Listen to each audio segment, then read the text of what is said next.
तो स्वागत है आपका इस ब्रांड न्यू एपिसोड में जिसका नाम है फिल्मी फैक्ट्स और मैं हूं आपका होस्ट एंड दोस्त आदित्य। जी हां, आज बात करेंगे स्क्रिप्ट के बारे में।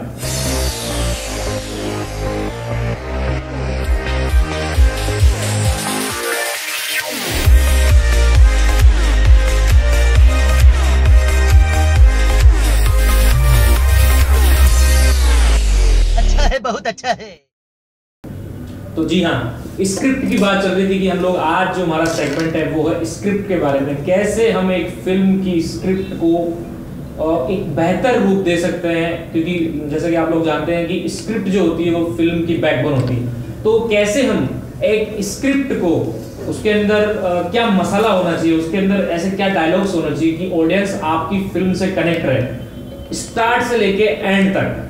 कैसे आप अपनी स्क्रिप्ट के जरिए ऑडियंस को बांध सकते हैं। स्क्रिप्ट में स्क्रीन प्ले से लेके डायलॉग से लेके सीन सिनेरियो से लेके बहुत कुछ मसाला होता है, बट हम वैसे आपको इंपॉर्टेंट चीजें हमारे इस एपिसोड में बताएंगे। तो सबसे पहले जो स्क्रिप्ट जो होती है उसके अंदर 3 एक्ट्स जो होते हैं, जो किसी भी फिल्म के जो 3 एक्ट जो होते हैं वो सबसे इंपॉर्टेंट होता है कि 3 एक्ट ऐसे होते हैं जो आपकी स्क्रिप्ट को लेके चलते हैं। फर्स्ट एक्ट, सेकंड एक्ट और थर्ड एक्ट। तो फर्स्ट एक्ट जो होता है, फर्स्ट एक्ट में हम किसी भी फिल्म की रूपरेखा वो बनाते हैं कि कैरेक्टर का निर्माण किया जाता है। विभिन्न कैरेक्टरों को हम स्टोरी में लेके और उनको एक तरीके से ताना बाना बुना जाता है। सपोज कीजिए कि दिलवाले दुल्हनिया ले जाएंगे की फिल्म की बात करते हैं। उसके अंदर शाहरुख खान सबसे पहले उसका इंट्रोडक्शन किया जाता है, उसके बारे में उसका कैरेक्टर का निर्माण किया जाता है कि वो कहाँ रहता है, कैसे रहता है, उसका नेचर क्या है, काफी सारी चीजें हो रहती हैं। उसी के दौरान प्लॉट्स जो होते हैं, प्लॉट पॉइंट 1 और प्लॉट पॉइंट 2 और प्लॉट पॉइंट 3, वो कैरेक्टर स्क्रिप्ट में हमें शामिल करते हैं। तो सबसे पहले बात कि प्लॉट्स क्या होते हैं। प्लॉट्स वो होते हैं कि जो आपकी स्टोरी को आगे बढ़ाते हैं। प्लॉट्स के साथ साथ में हम कुछ कॉन्फ्लिक्ट्स के बारे में भी जानेंगे कि कॉन्फ्लिक्ट्स क्या होते हैं। कि कॉन्फ्लिक्ट्स ये होते हैं किसी भी कैरेक्टर को थोड़ा सा हमें उसकी जो अभी तक जो स्टोरी में जो हम लोग दिखाते हैं उसका व्यवहार, उससे थोड़ा सा उसको हटा के दर्शकों की रुचि उसमें बनाए रखना। कि मान लीजिए आपका कैरेक्टर है और उसको सडनली उसके हाथ पैर में लग जाती है, या वो अपंग हो जाता है, या उसके कुछ बीमारी से वो व्रणित हो जाता है, जिससे कि वो बार बार हम स्टोरी में उसका नेगेटिव पॉइंट डालते हैं, तो वो हमें सहानुभूति देता है दर्शकों की।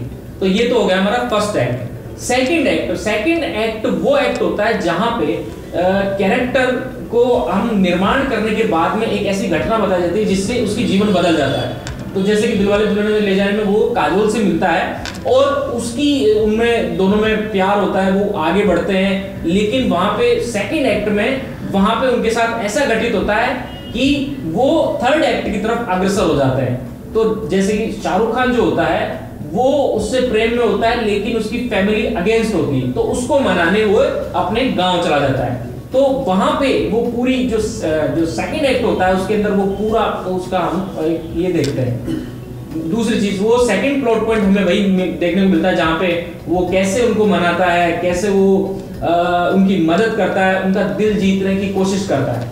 तो ये हम सेकंड एक्ट में देखते हैं। जो थर्ड जो एक्ट होता है, वो थर्ड एक्ट किसी भी कहानी का रिजल्ट। तो फर्स्ट एक्ट स्टार्टिंग होता है, सेकंड एक्ट मिड पॉइंट होता है जहां पे मिड में क्या होता है, और थर्ड जो हमारा जो एक्ट होता है वो होता है कि रिजल्ट क्या है इस चीज का। तो दिलवाले की हम दुल्हनिया ले जाएंगे हम बात करते हैं जहां पे शाहरुख खान बनाने की कोशिश कर रहा है। तो लास्ट में जो थर्ड एक्ट में वह लड़ाई करता है उनसे, और पता नहीं होता ऑडियंस को, वो थर्ड प्लॉट जो होता है उसके अंदर पता नहीं होता कि ये मना भी पाएगा या नहीं मना पाएगा। तो ये जो सिचुएशन जो होती है वो मूवमेंट होता है आहा मूवमेंट, इसको होता है आहा मूवमेंट। तो आहा मूवमेंट जो होता है उसके अंदर ऑडियंस को ये पता नहीं लग पाता कि वह जीत भी पाएगा या उसको जो है वो हीरोइन मिल भी पाएगी नहीं मिल पाएगी, क्योंकि सारे अगेंस्ट हो जाते हैं वापस से। तो वहां पे वो लड़ता है, फिर अचानक से सडनली कहानी में मोड़ आता है कि उसके फादर उसको रिलीज कर देते हैं, छोड़ देते हैं कि जाओ अपनी जिंदगी जियो। तो वहां पे हैप्पी एंडिंग हो जाती है। तो this is called third act. Third act में सब कुछ ठीक हो जाता है, वहां पे एक रिजल्ट निकलता है। लेकिन कई फिल्में ऐसी होती है जहां पे थर्ड एक्ट में तो सब कुछ ठीक नहीं होता, वहां पे हीरो हीरोइन मर जाते हैं, तो एक रिजल्ट होता है।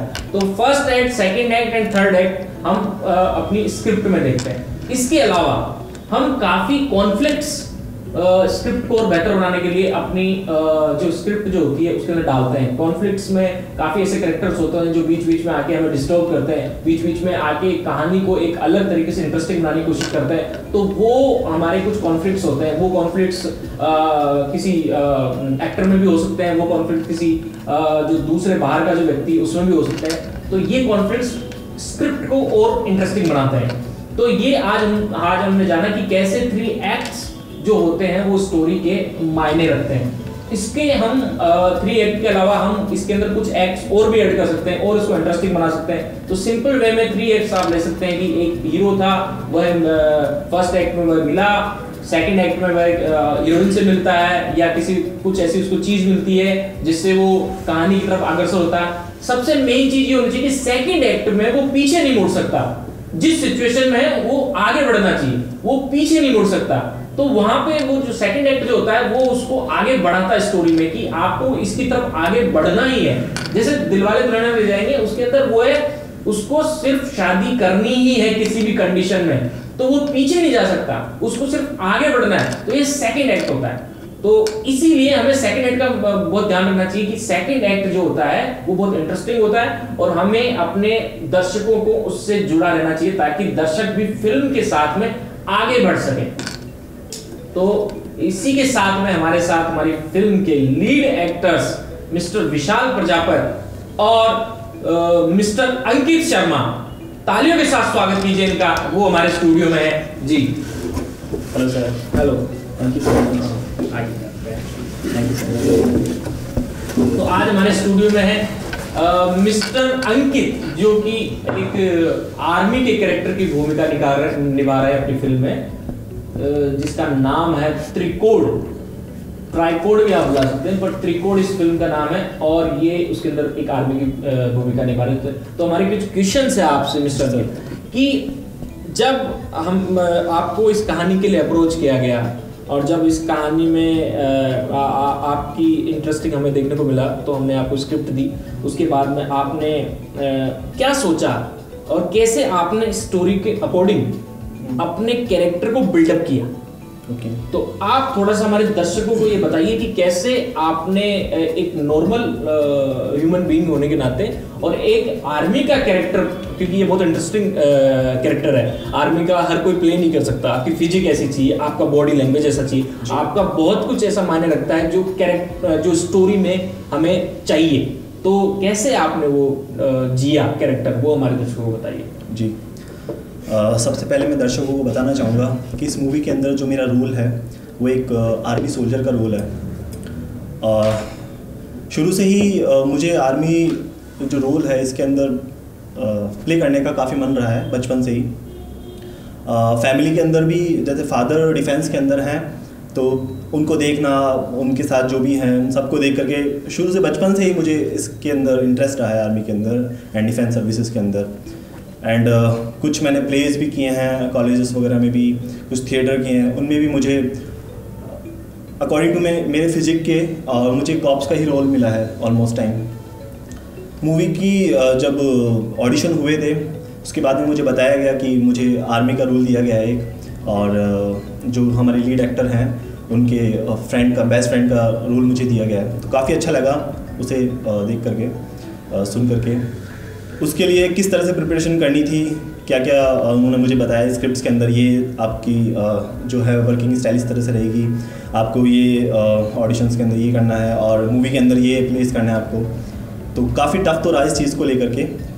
मैं सोचता था किस तरह से मैं इसको हैंडल कर पाऊँगा, बट थोड़ा सा आपने भी मुझे सपोर्ट किया इस चीज़ के लिए कि इनकी वॉकिंग स्टाइल ऐसे रहती है, आर्मीज़ की सैल्यूट की स्टाइल ये रहती है। सारी चीज़ करने के बाद फिर भी मुझे इतना कॉन्फिडेंस नहीं हो पाया, मैं इतना प्रिपेयर नहीं हो पाया कि मैं कैमरे के सामने जा कर के इस चीज़ को प्ले कर सकूं। तो आपने सजेशन दिया मुझे कि जिस अगर लाइफ को जीना है, आपको कैरेक्टर को अगर प्ले करना है तो उसको उसके अंदर ही अच्छी तरह से अपने को ढल जाना चाहिए, उसको जीना चाहिए, किस तरह से वो लाइफ को अपनी स्पेंड करते हैं। तो मैंने आर्मी के बेस कैंप में जाकर के पास ही और वहाँ 15 डेज़ की ट्रेनिंग ली। उस ट्रेनिंग तो वहाँ पे आप कोई जानकार थे या कैसे आपने ट्रेनिंग? हाँ थोड़ा नहीं उन्होंने डायरेक्टली ऐसे नहीं कर सकते किसी को भी। काफ़ी मैंने थोड़ी सी जैक भी लगाई, थोड़ा सा फादर का भी सपोर्ट रहा इसके अंदर। इस चीज़ को लेकर के मैंने परमिशन ली वहाँ से। 15 डेज़ की मुझे थोड़े शॉर्ट ट्रेनिंग के रूप में मुझे थोड़ा ट्रेन किया गया, किस तरह से वो उठते हैं, क्या उनकी पूरी वर्किंग स्टाइल रहती है, क्या उनका मॉर्निंग से लेके नाइट तक का स्केड्यूल रहता है। तो गन्स वगैरह आपको वहाँ पे मतलब उठा के guns salute, walking style, talking style, अपने चीफ के सामने किस तरह से आप रिप्रेजेंट होते हो, वो सारी चीज़ें उन्होंने मेरे को बेहतरीन तरीके से सिखाई। 15 डेज़ के अंदर ज़्यादा नहीं कहूँगा कि बहुत सब कुछ सीख लिया, बट जितना भी सीखा बहुत अच्छी तरह से उन्होंने मुझे काफ़ी सपोर्ट किया, उन्होंने काफ़ी हेल्प। इंडियन आर्मी काफ़ी सपोर्टिव रहती है, बहुत हेल्पिंग नेचर है। और मैं सैल्यूट करना चाहूँगा सभी इंडियन आर्मी गाइस को, बहुत हार्ड टफ जॉब है इनकी। मैंने 15 डेज़ के अंदर देखा कि किस तरह से ये अपनी लाइफ स्टाइल को जीते हैं। अपन जो नॉर्मल एक लाइफ स्टाइल जीते हैं वो बिल्कुल डिफरेंट है, इनकी लाइफ स्टाइल बिल्कुल डिफरेंट। आप सोच नहीं सकते उस तरह से ये वर्किंग करते हैं, उस तरह से ये हार्ड मेहनत बहुत पसीना। मॉर्निंग में मुझे 4 बजे उठा करके दौड़ लगवाना और सारी एक्सरसाइजेस करवाना, गन्स को समझना, सारी चीज़ें, और किस समय टाइम कितने पंक्चुअलिटीज़ होती हैं इनके अंदर जी। ज़रा सा लेट हो जाते हैं तो वो चीज़ उनको ड्रॉप करनी पड़ती है, अगर वो नहीं कर पाते उन्हें पनिशमेंट उसी समय दी जाती है। तो बहुत हार्ड वर्क है। तो आपको रेस्क्यू करना, कैसे रेस्क्यू करें लोगों को, कैसे उनको बचाएं, कैसे क्या मूवमेंट रखें, वो सब आप लोगों को वहाँ पे मॉक ड्रिल के थ्रू हमारे को बताया गया 15 दिन के शॉर्ट ट्रेनिंग के अंदर, और कैसे अनुशासन में रहा जाता है, बहुत डिसिप्लिन किस तरह से रहा जाता है, क्या क्या उनके कोडिंग वर्ड्स होते हैं, किस तरह से वो बात करते हैं, ये सारी चीज़ें मुझे बताई गई और बहुत ही अच्छा लगा मुझे वहाँ पे सीख करके जी। तो जैसा कि आपने ये बता रहे हैं कि इन्होंने 15 से 20 दिन लगातार मेहनत करी है।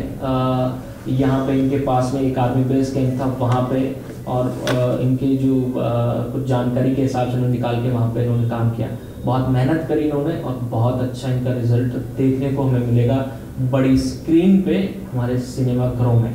इसके साथ में हमारे साथ में है विशाल प्रजापत, जो कि मेन सुपर हीरो की भूमिका निभा रहे हैं फिल्म में। और जैसे कि सुपर हीरो के बहुत टिपिकल काम होता है, बहुत टफ काम होता है, तो हम इनसे जानेंगे कि इनके हाथ में जब स्क्रिप्ट आई तो ये कैसे उस कैरेक्टर को इन्होंने निकाला, क्योंकि ये इनका लीड रोल है और ये इस फिल्म में एक सुपर हीरो की भूमिका निभा रहे हैं। तो कैसे चैलेंजिंग ये रोल था और किस तरीके से इन्होंने उस चैलेंज का सामना किया।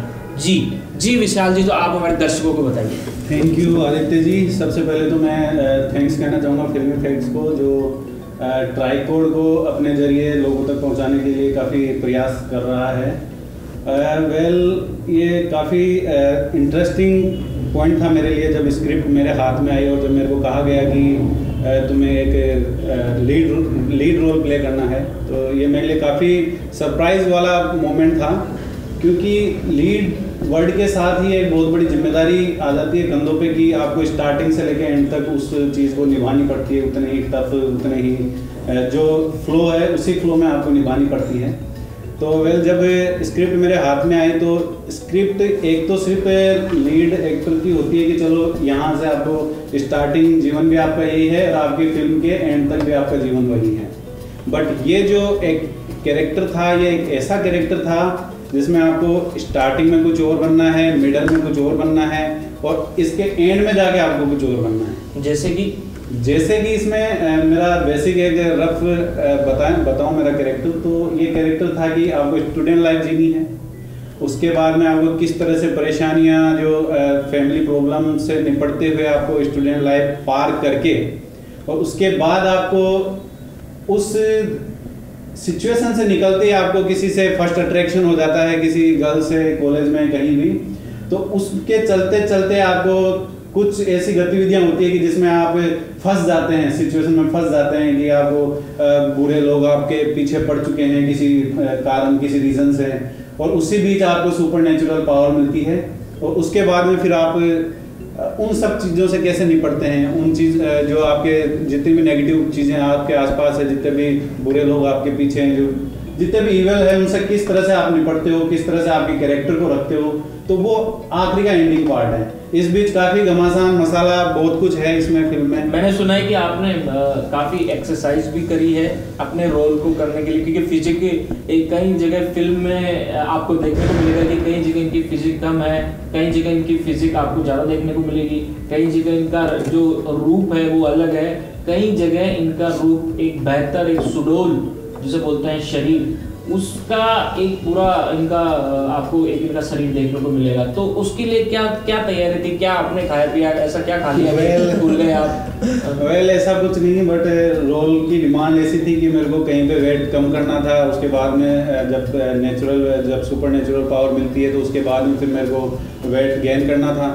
तो ये इन सब चीज़ों के बीच में पूरा खाने पीने की डाइटिंग से लेके एक्सरसाइज से लेके पूरा सुबह से शाम तक का रूटीन ऐसा करना पड़ता है कि उसके हिसाब से आपको डलना पड़ता है। फिर आपको कई चीज़ें होती है जो ना करते हुए भी करनी पड़ती है, करते हुए भी ना करनी पड़ती हैं। जी, तो बात की जाए डांस की, क्योंकि आपने इस फिल्म में 3 गाने हैं, तो आपने जो ये मैंने सुना है कि आपने डांस का भी कहीं से प्रशिक्षण लिया है, और तो थोड़ा सा हमारे दर्शकों को बताइए कैसे गाने होंगे फिल्म में और किस तरह का आपका इसके अंदर इस तरह में डांस, कैसे कि आपकी रुचि डांस में है या आपको करना अच्छा लगता है, और गाने किस हिसाब से इस फिल्म में हमें देखने को मिलेंगे, कितने गाने हैं और कैसे गाने हैं, क्या इनकी रूपरेखा है? जैसा कि ट्राइकोड एक नाम नहीं है, ये काफ़ी एक रहस्य वाला पॉइंट है जी, जो अपन ने इसका टाइटल रखा है। तो ट्राइकोड को लेके हमने इसके गाने के नंबर भी उतने ही रखे हैं जी। जैसे ट्राइकोड तो ट्राई, तो इसमें हमने 3 गाने रखे हैं जी। फर्स्ट इसका जो सॉन्ग है, जो कि इसका बेस सॉन्ग है, वो काफ़ी सॉफ्ट रोमांटिक है, और इसके लिए मेरे को एक रोमांटिक खुद को रोमांटिक टाइप से कैरेक्टर के अंदर मेरे को डालना था, जिसमें सिंगिंग भी करे, इमोशन हो और फीलिंग रहे और डांस करे। तो इस तरह का ये पहला गाना था जो चला आहिस्ता था, और वो वेल शूट हो चुका है सांबर में। सांबर में भी हुआ है मेरे ख्याल से, जोबनेर से, और लोकेशंस भी है। और मैं राजस्थान की बात इसलिए कर रहा हूँ मैं, क्योंकि ये फिल्म का बैकग्राउंड राजस्थान से है, तो जितने पब्लिक है वो जी डायरेक्टली राजस्थान से जोड़ सकें जी। बाकी इसकी आउट लोकेशन भी हुई है, आउट ऑफ इंडिया भी इसकी शूट हुआ है ये सॉन्ग। और जो फर्स्ट है सॉफ्ट रोमांटिक ट्रैक है, जो काफी अच्छे। तो हमारे दर्शक ये भी जानने को उत्सुक है कि पोस्टर में इनको सुपर हीरो के बैग का अभी तक इनको पोज देखने को मिला है, और इसमें पंख भी हैं, इनका मेटल सूट भी है। तो आपने तो उस कॉस्ट्यूम के अंदर आप तो थे एक तरह से, तो किस तरह का कैरेक्टर होगा ये, क्या और दूसरे सुपर हीरो से कैसे ये डिफरेंट है? क्योंकि अभी काफ़ी सारे कैरेक्टर्स है, सुपरमैन है, स्पाइडरमैन है, आयरन मैन है, काफ़ी तरह के ऐसे कैरेक्टर है, और इंडिया में भी कुछ सुपर हीरो आ चुके हैं, रावण है, और हाँ कुछ आ रहे हैं, फ्लाइंग जेट करके है वो आ रहा है, और क्रिश जो कि वही उड़ने की ताकत थी। तो यह उन सब से कैसे डिफरेंट है? वेल ये डिफरेंट इसको इसलिए कहा जा सकता है, सबसे फर्स्ट पॉइंट ये है कि इसका जो लुक है वो आपको मेटेलिक, तो चलो अदर भी जैसे आयरन मैन आए, अदर कई कैरेक्टर आए मेटेलिक, बट इसका लुक डिफरेंट इसलिए कि ये मशीनरी से ज़्यादा और कहीं है। इसके अंदर जो ये बना है, ये जो भी इसके अंदर जो पावर है, ये आउट ऑफ स्पेस की पावर है जी। ये मेन चीज़ इसका जो मेन इसका स्ट्रक्चर इस चीज़ का है कि ये आउट स्पेस की कोई चीज़ से बना है। और सेकंड चीज़ इसमें हमने इसके पंख दिए हैं, जो कि अदर कैरेक्टर में आपको नहीं मिलेंगे। अदर में अगर आप आयरन मैन देखें तो उसमें आपको जो जेट है, उसके पैरों में हाथों में जेट रखा है जिससे वो उड़ रहा है। बट इसके अंदर हमने डायरेक्ट उसको पंख दिए हैं, जो कि थोड़ा अलग तरह का इसको रखता है। तो क्या लगता है आपको कि ये जो सुपर हीरो है ये एक तरह से ब्रांड बन जाएगा कि जैसे क्रिश और फ्लाइंग जेट है अभी, तो क्या राजस्थान की जो फिल्मों की जो छवि है उसको तोड़ने में मदद करेगा? क्या ये बच्चों को उतना ही पसंद आएगा जितना बड़ों को आएगा, और उतना ही पसंद आएगा जैसे बाकी के सुपर हीरो उनको पसंद आते हैं? तो क्या ये उस तरह की कुछ आपको लगता है कि वैसा छवि टूटेगी? जी, सबसे पहले तो एक चीज़ बताना चाहूँगा कि राजस्थान फिल्मों के मामले में काफ़ी बैकवर्ड है, जो कि अदर जितने भी स्टेट हैं उनकी बात करें तो वो काफ़ी आगे पहुंच चुके हैं। साउथ हुआ, अपने टॉलीवुड, भोजपुरी हुआ, ये सब काफ़ी आगे पहुंच चुके हैं। बट राजस्थान फिल्मों के मामले में अभी भी वही पुरानी परंपराओं में चल रहा है जी। तो ये फिल्म इतनी आधुनिक बन रही है कि उन सब चीज़ों को वो ढक देगी, एक लोगों को सोचने का दायरा बढ़ा देगी। कॉन्सेप्ट किस तरह से हम काम कर रहे हैं, किस तरह से हमारी फिल्म नहीं है, किस तरह से वीएफएक्स डाल रहे हैं, और ये जो कैरेक्टर है ये क्रिश वगैरह से इनसे काफ़ी डिफरेंट है, तो ये उन सबसे अलग बच्चों पे एक प्रभाव छोड़ेगा। बच्चों पे ही नहीं, जो यंग जनरेशन है। मेरे ख्याल से ये राजस्थान का पहला सुपर हीरो कह सकते हैं। बिल्कुल, ये साइंस फिक्शन, और यहाँ तक कि आप मतलब मुझे पहला सुपर हीरो इनको भी बुला सकते हैं जो ये कैरेक्टर को जी रहे हैं। तो आप दोनों की भूमिका, आप इनके दोस्त हैं और ये सुपर हीरो का रोल निभा रहे हैं जी। तो आप भी कुछ ऐसी सुपर पावर है आप में?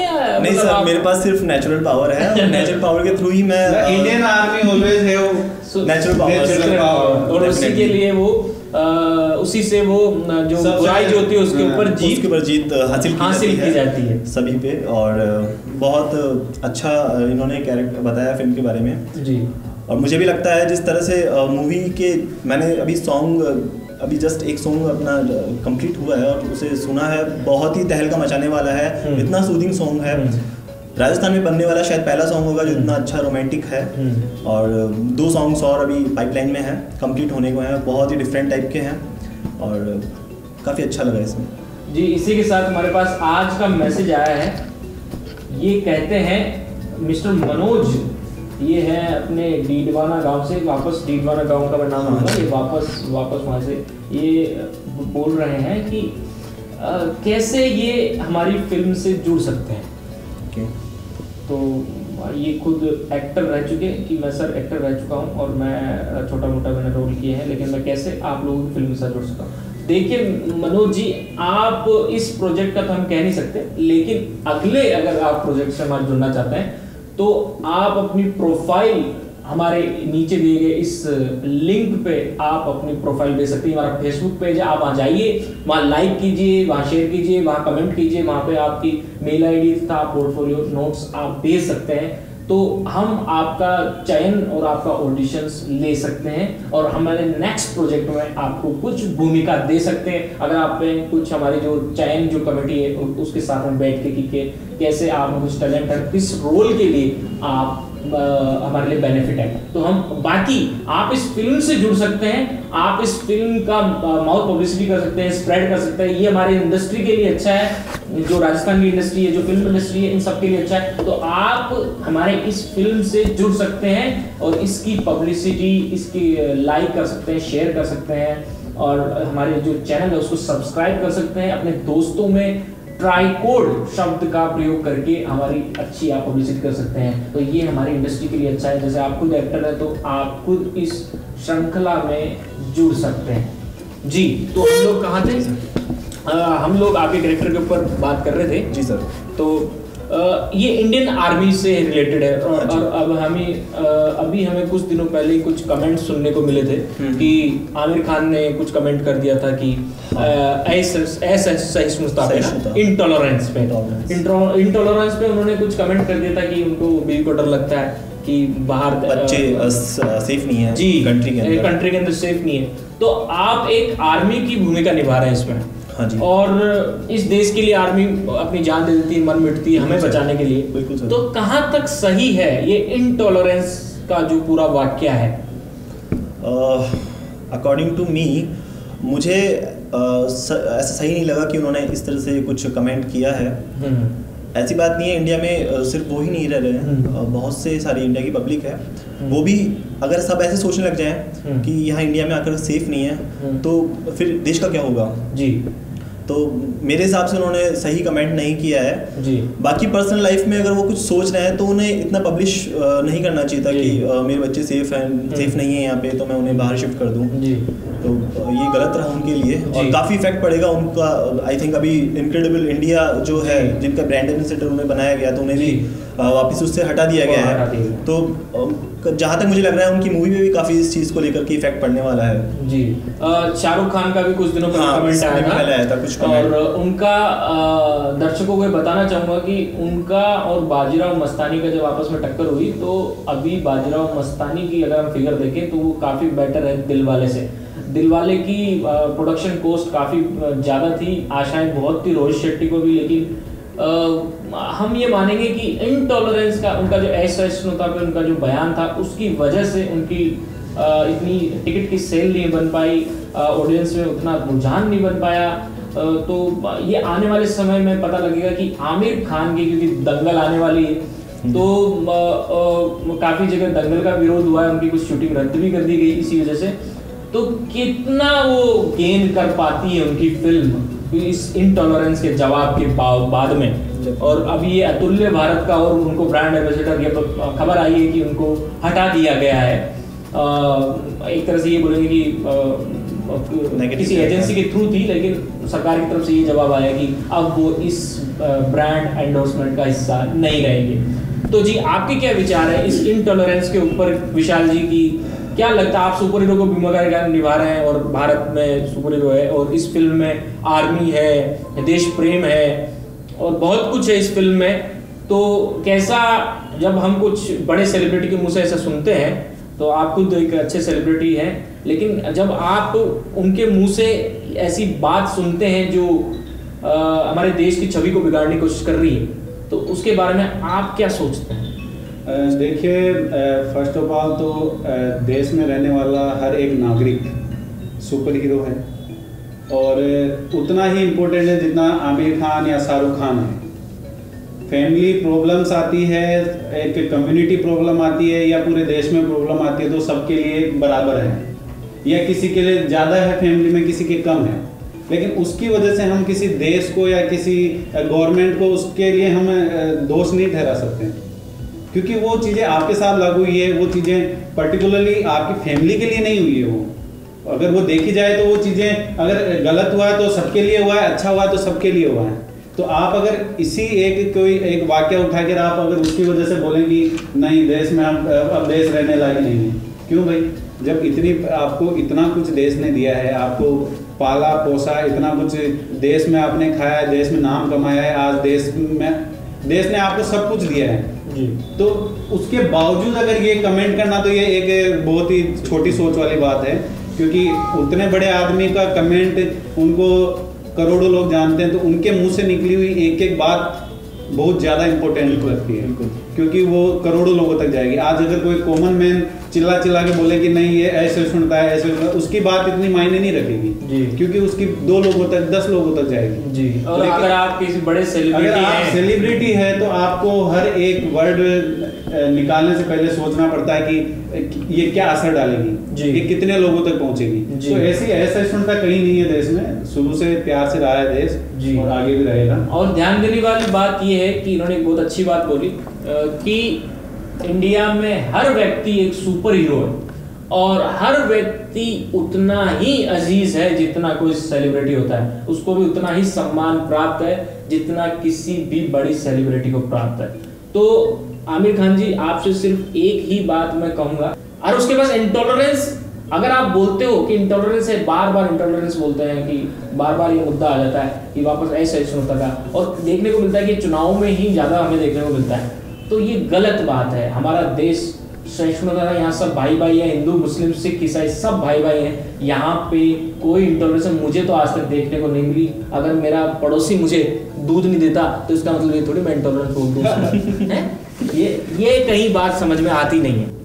तो आज का हम एपिसोड इसी के साथ खत्म करते हैं। अगले सोमवार को मैं आपसे वापस मिलूंगा कुछ नए टिप्स एंड टेक्निक्स के साथ, कुछ नई इंफॉर्मेशन के साथ में, जब तक आप यहाँ नीचे दिए गए इस लिंक पे क्लिक कर सकते हैं। ये हमारा फेसबुक पेज है, आप जाइए वहाँ पे, आप अपने क्वेश्चंस वहाँ, अपने कमेंट्स, अपने सजेशंस वहाँ टाइप कर सकते हैं। हम आपके सवालों के जवाब देंगे हमारे नेक्स्ट एपिसोड में। वापस से हम लोग धन्यवाद देना चाहेंगे मिस्टर विशाल प्रजापति और मिस्टर अंकित का, जो कि ट्राइकॉड फिल्म की यूनिट है। धन्यवाद आपका हमारे स्टूडियो में आने के लिए। बहुत शुक्रिया आपका भी।